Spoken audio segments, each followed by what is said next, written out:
Okay. The Fourier cosine series for an even function f of x is given by f of x equal to a0 plus summation n equal to 1 to infinity an cos nx. The value of the coefficient a2 for the function f of x equal to cos square x in 0 to pi is. So for solving this, first of all, given function must be checked whether it is even function or odd function. Given f of x equal to cos square x, so f of minus x क्या हो जाएगा? cos of minus x का square. cos of minus x क्या होता है? cos x ही होता है. तो ये फिर से आ गया cos square x, तो ये हो गया f of x. तो since f of minus x equal to f of x, given function is even function. Given function is even function. तो गिवन फंक्शन के लिए मुझे a2 फाइंड करना है. तो a2 फाइंड करने के लिए सबसे पहले मैं an का फॉर्मूला लिखता हूं. an का फॉर्मूला जो है, it is for even function. So for even function in range minus pi to pi, अच्छा 0 to pi, okay. 0 to pi क्या होता है? It is 2 upon pi integral 0 to pi, बोलो 2 upon pi 0 to pi f of x cos nx dx. Okay, आएगा 2 upon pi as it is integral 0 to pi cos f of x की जगह पे क्या आएगा? cos square x cos nx dx. Okay, अब आप लोग क्या करना, ये तो an के लिए है. फॉर n इक्वल टू 2 ये हो जाएगा a2 2 upon pi integral 0 to pi cos square x cos nx की जगह पे क्या हो जाएगा? cos 2x dx. अब cos 2x के लिए मैं क्या लिख सकता हूं? cos 2x के लिए मैं फॉर्मूला लिखता हूं, it is cos square x minus 1, sorry 2 cos square x minus 1. So I'll put this value 2 upon pi as it is, integral 0 to pi as it is, cos square x as it is. For cos 2x I am going to write 2 cos square x minus 1 dx. So next what to do? 2 upon pi as it is, integral 0 to pi cos square x into cos square x, I'll get 2 cos raised to 4x. Cos square x into 1, I'll just get cos square x, the whole thing into dx. Now let's do it. I'll integrate each term. This 2 upon pi into 2, I'll get 4 upon pi integral 0 to pi cos raised to 4x dx minus again 2 upon pi integral 0 to pi cos square x dx.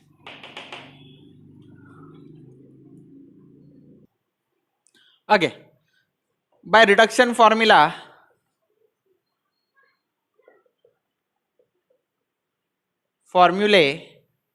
limit 0 to pi can be converted to 0 to pi by 2 since the power of cos is even. Okay, so 4 upon pi, I'll multiply it by 2 and limits will now change to 0 to pi by 2 cos raised to 4x dx. Again 2 upon pi as it is, I'll multiply it by 2 and limits will change to 0 to pi by 2, it is cos square x dx. Now I will apply reduction formula 4 by pi into 2. Since the highest power is 4, we will start with 4, then reduce it by 1, 3, then again reduce it by 1, I'll get 2, reduce it by 1, 1. Since 4 is even number, we need to multiply it by pi by 2. After that minus 2 upon pi will remain as it is into 2 as it is. For cos square x, power is even, so we will start with 2, stop with 1. Since it is even, we will again multiply it by pi by 2. So this is application of reduction formulae. Here pi will get cancelled out. Again here pi will get cancelled out. This 2 and this 2 will get cancelled out. 1 will remain here, minus 1. Here also this 4 and this 4 will get cancelled out. 2 will get cancelled out. What remains is just 3/2. Okay. So this is just equal to okay. What is there on left side is A2. So value of A2 is 3/2 minus 1. So 2 1s are 2, 3 minus 2 upon 2. 3 minus 2 is 1 by 2. So final answer is 0.5. So value of A2 is 0.5, which comes out to be true, and option C is correct.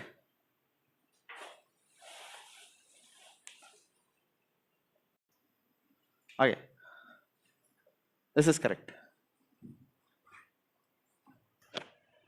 Okay, the position of a particle y of t is described by a differential equation d square y by dt square equal to minus dy by dt minus 5y by 4.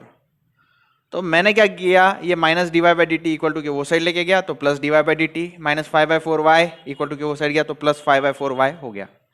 The initial conditions are y of 0 equal to 1 and dy by dt at t equal to 0 equal to 0. इसका meaning क्या है, y dash of 0 का value है 0, ऐसा इसका meaning है ना. dy by dt मतलब क्या होता है, y डैश, और ब्रैकेट के अंदर t रहेगा, लेकिन t का वैल्यू क्या बोला है 0, तो उसका वैल्यू क्या है 0, ऐसा ये इंडिकेट कर रहा है ना. तो आगे बढ़ते हैं. The position accurate to 2 decimals of the particle at t equal to pi is, तो t इक्वल टू पाई पे इसका सॉल्यूशन मुझे निकालना है. तो कैसे करेंगे, सबसे पहले टेक, बोलो Laplace transform on both sides. तो d square y by d t square का लैप्लास ट्रांसफॉर्म सब लोग जानते हैं, बोलो it is what, s square y of s minus s y of 0 minus y dash of 0. ये किसकी वैल्यू है, d square y by d t square की. उसके बाद में plus d y by d t का लैप्लास ट्रांसफॉर्म क्या है, बोलो S y of s minus y of 0. After that plus 5/4 as it is. y का लैप्लास ट्रांसफॉर्म क्या है, it is capital y of s, और 0 के लिए 0 ही रखेंगे. इसके बाद में रिस्पेक्टिव वैल्यूज पुट करेंगे, put y of 0 equal to 1 and y dash of 0 equal to 0 in above equation. तो ये हो जाएगा s square y of s minus s, y of 0 की जगह पे मैं 1 पुट करूंगा, माइनस y डैश ऑफ 0 की जगह पे 0 पुट कर दूंगा, s y of s as it is minus y of 0 की जगह पे 1 पुट करेंगे, plus 5/4 y of s equal to 0. After that ये y ऑफ s की जितने भी टर्म है उनको एक साथ करेंगे. तो इधर s square plus s plus 5/4, right, the whole thing into y of s, और ये माइनस s, ये कौन है -1 इक्वल टू के वो साइड गए तो क्या होगा, plus s plus 1. Okay, what to do after that, s square plus s plus 5/4, इसको कैसे लिख सकते हैं हम, क्या मैं इसको ऐसे कर सकता हूं, s square plus s plus, okay कैसे करूं, ओके अच्छा मैं इसका डिस्ट्रीब्यूशन कर देता हूं. आप जानते हो s plus half the whole square क्या होता है, s स्क्वायर प्लस 2 इंटू, बोलो 1/2 इंटू s प्लस हाफ का square. a plus B the whole square क्या होता है, a स्क्वायर plus 2ab plus b square. तो ये क्या हो जाता है, देखो s square 2 cancel plus s है ना, प्लस 1/2 का स्क्वायर मतलब क्या होता है 1/4. आप समझ पा रहे हो. तो s plus half the whole square क्या होता है, s square plus s plus 1/4. Sir आपको ऐसे क्यों सोचा कि आपको ऐसे करना है s plus half the whole square, क्योंकि मैंने यहाँ पे s स्क्वायर प्लस s ये टर्म देखी, s स्क्वायर प्लस s तो इस टर्म में एस स्क्वायर प्लस एस में मैं प्लस 1/4 अगर कर दूं तो मैं ऐसे लिख सकता हूं, S plus half the whole square लिख सकता हूं। तो मैं कैसे करूंगा आप देख लो। ये इतना समझ में आ गया? ये मैं रफ वर्क है ऐसा करके लिखता हूं, this is rough work. Okay, तो मैं यहां पे क्या करता हूं, देखो एस स्क्वायर प्लस एस, मुझे प्लस क्या करना है 1/4 प्लस 5/4। देखो प्लस 1/4 किया है तो माइनस 1/4 करना ही चाहिए। आप समझ पा रहे हो? देखो मैंने क्या किया, इसमें ये टर्म में क्या ऐड किया है प्लस 1/4, तो मुझे क्या करना पड़ेगा उसको कंपनसेट करने के लिए माइनस 1/4। ऐसा क्यों किया सर आपने? ये देखो ये टर्म के लिए मैं कुछ लिखूंगा और ये टर्म के लिए मैं कुछ लिखूंगा। S square plus S plus 1/4 के लिए मैं क्या लिख सकता हूं the whole square. Okay, and 5/4 minus 1/4 क्या हो जाएगा 4/4। देखो ना यार, डिनोमिनेटर सेम है तो न्यूमरेटर का सबट्रैक्शन 5 माइनस 1 4 होता है। 4/4 का आंसर क्या आता है 1। The whole thing into what y of s is equal to what s plus 1। समझ रहे हो? यस।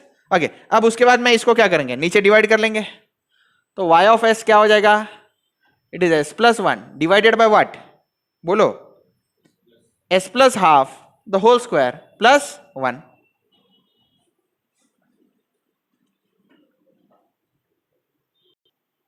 ओके, अब इसके बाद में क्या होता है, देखो ध्यान से सुनो। अब s प्लस 1 है तो प्लस 1 को मैं हाफ प्लस हाफ कर सकता हूं क्या?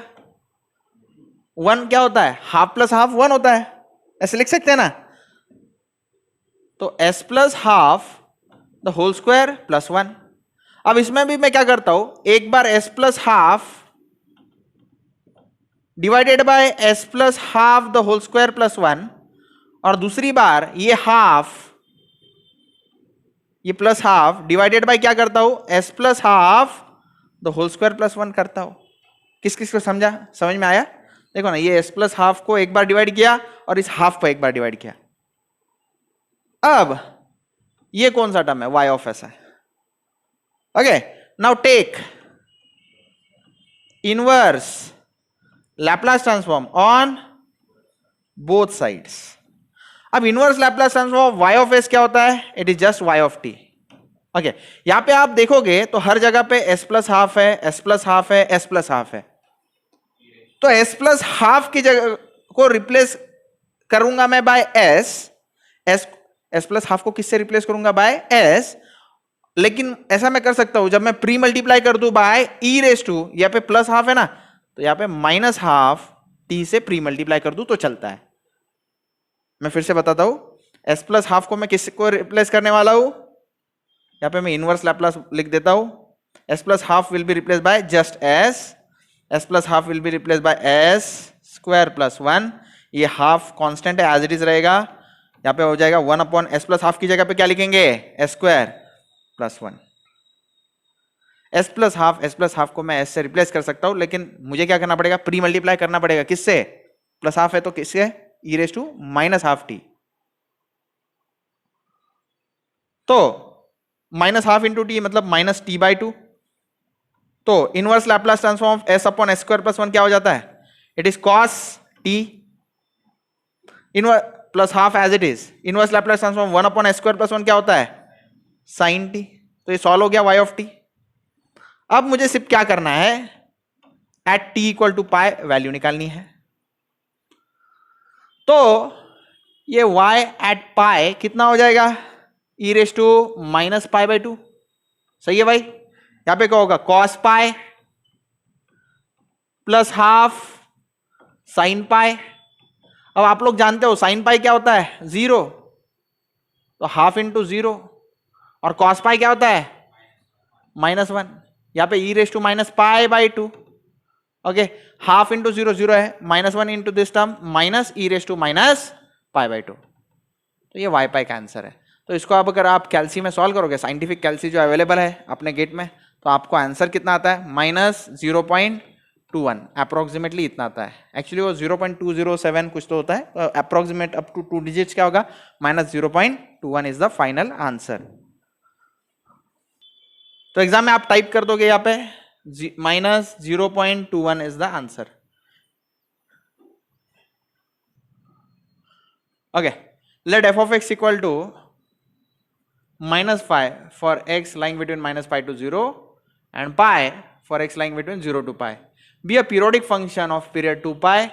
The coefficient of sin phi x in the Fourier series expansion of f of x in the interval minus pi to pi is, तो sin 5x का कोएफिशिएंट चाहिए, तो यानी sin 5x का कोएफिशिएंट कौन रहेगा? bn.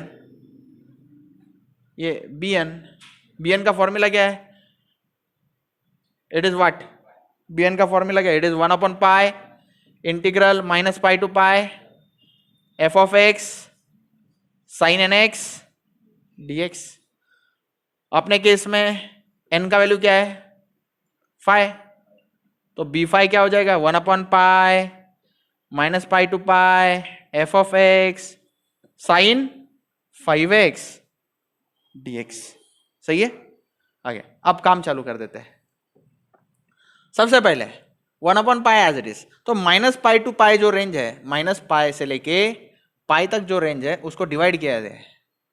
यहाँ पे एफ ऑफ एक्स का वैल्यू जो है वो माइनस पाई दिया गया है बिटवीन माइनस पाई टू 0 और 0 टू पाई के बीच में एफ ऑफ एक्स का वैल्यू पाई दिया है. तो उस हिसाब से मैं लिखता हूँ यहाँ पे माइनस पाई से लेके 0 के बीच में क्या है? Minus pi sine 5x dx. फिर उसके बाद में प्लस, फिर 0 से पाई के बीच में क्या है? It is pi sine 5x dx. Okay, ये ब्रैकेट्स क्लोज कर देता हूं. यहां का पाई और यहां का पाई थ्रू आउट कॉमन ले लेते हैं, पाई बाय पाई हो जाएगा, है ना. और यहाँ पे हो जाएगा माइनस साइन. अच्छा, इंटीग्रेशन बता दो. साइन 5x का integration minus cos 5 limits minus pi to 0. Okay, उसके बाद में यहाँ पे जो है इसका इंटीग्रेशन बताओ. ये पाई पाई तो कैंसिल हो जाएगा ना. ओके, साइन 5x का integration minus 5x upon 5 limits 0 to pi. Okay, next minus of minus. अच्छा छोड़ो, पहले लिमिट्स डाल देते हैं. अपर लिमिट cos 0 क्या होता है?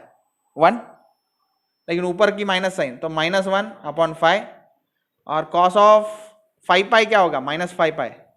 cos ऑफ नेगेटिव टर्म क्या होता है? पॉजिटिव होता है ना. तो cos ऑफ 5 पाई क्या होगा? देखो, cos 0 क्या होता है? 1 होता है. cos पाई क्या होता है? माइनस 1. फिर पाई के बाद 2 पाई आएगा, 2 पाई के बाद 3 पाई आएगा, 3 पाई के बाद 4 पाई आएगा, 4 पाई के बाद 5 पाई, तो माइनस 1 आएगा, राइट, अपॉन 5. और ऑलरेडी ये माइनस साइन, तो यहाँ पे माइनस, और सब्ट्रैक्शन की माइनस साइन यहाँ पे. ओके, मैं फिर से बताता हूँ. अपर लिमिट डाला, cos 0 क्या है? 1, लेकिन आगे की माइनस साइन तो माइनस 1 आ गया divided by 5. Minus lower limit जब करते हैं, ये माइनस साइन इसकी है, ये माइनस साइन सब्ट्रैक्शन की है. cos ऑफ 5 पाई का आंसर माइनस 1 है, माइनस 1 बाय 5. तो इस तरह से ये है. प्लस इधर डालते हैं minus sine as it is, 5 as it is, इधर पाई डालेंगे. cos 5 पाई का आंसर माइनस 1. अपर लिमिट हो गया माइनस, लोअर लिमिट करते वक्त cos 0, ये minus sine as it is, cos 0 का वैल्यू 1 डिवाइडेड बाय 5.